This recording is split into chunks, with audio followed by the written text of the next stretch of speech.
funding and outcomes. To your off level. Tēnā koe, Mr Chair, kia ora tātou katoa. Thank you, Mr. Chair. I'd like to focus my kōrero, if I can, on my call on the very last paragraph of the 2011-12 Financial Review of the Ministry of Education, the one that's entitled Achieving Educational Success as Māori.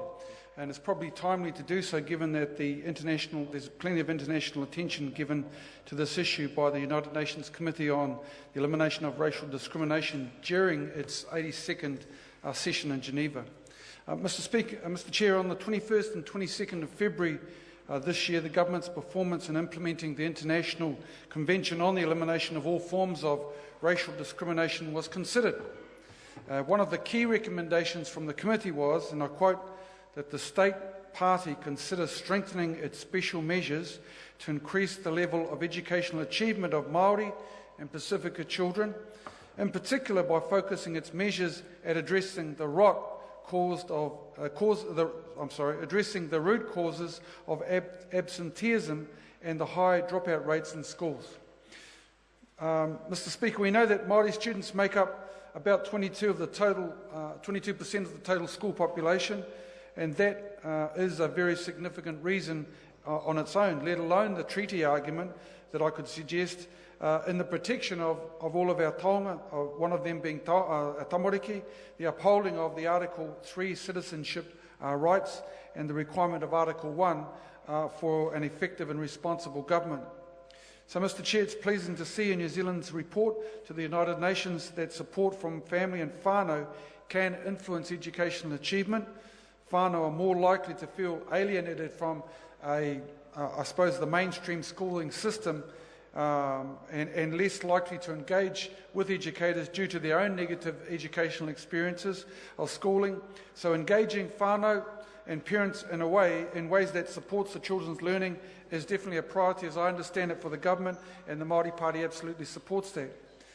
The government report also recognises the persistence of inequalities that face Māori and Pacifica in education, as spoken to by the Honourable Nikki Kay, and that is it's essential for the future of New Zealand that these inequalities be addressed. And that, I hope, is going to be the focus in the next couple of years left in this term.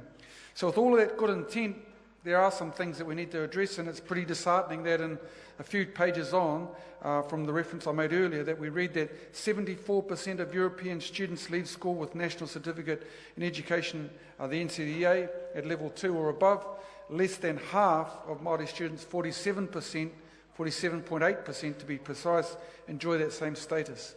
And under those circumstances, Mr Chair, we've got a lot of work to do still, and a lot of things still to come. There are still concerning trends with respect to absenteeism, including the above average rates of truism, absenteeism and early departure from the school system, very often without any qualifications at all. So I want to come back to the financial review in which the Ministry told the committee that its approach requires schools to engage with whānau in ways that are culturally appropriate by adopting the culture of the learner and reflecting it back to the school. They are also committed, so says the report, to helping boards of trustees in schools in implementing that vision.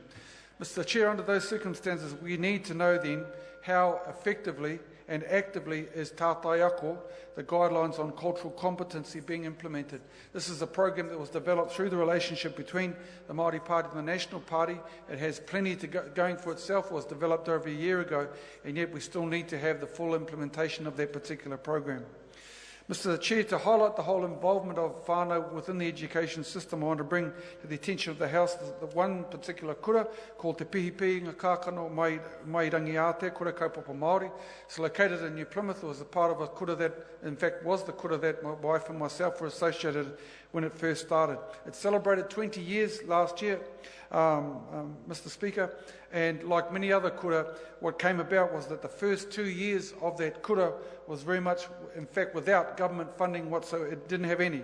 And the whānau fundraised to keep the school going. And I remember folding newspapers in the Daily News in New Plymouth and getting those ready to be dispersed out to try and get money to pay our teachers. So I think that shows just how much dedication whānau are prepared to give towards providing total immersion education for their tamariki, and we must continue to attempt to mobilise whānau, not to make them work for just simply to keep the kura alive, but in fact at the end of the day it is about improving Māori education. Simon O'Connor.